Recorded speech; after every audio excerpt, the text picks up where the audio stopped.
ఆంగ్ల నూతన సంవత్సరం పురస్కరించుకుని జిల్లాలోని ప్రముఖ ఆలయాలు భక్తులతో కెక్కిరిసిపోతున్నాయి. ప్రతి ఏడాది జనవరి 1 సందర్భంగా ప్రజలు సంవత్సరం కాలం సర్వశుభాలను కలగాలని భగవంతుని దర్శనం చేసుకుని తమ సంకల్పం చెప్పుకొని పునీతులవుతుంటారు.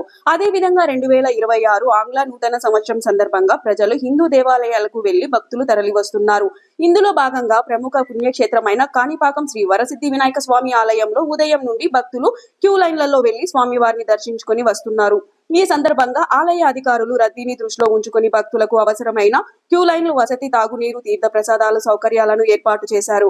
కాణిపాకం శ్రీ వరసిద్ధి వినాయక స్వామి ఆలయంలో ఈవో పెంచల కిషోర్ ప్రత్యేక శ్రద్ధ తీసుకుని భక్తులకు ఎలాంటి అసౌకర్యం కలగకుండా ఎప్పటికప్పుడు పర్యవేక్షిస్తున్నారు.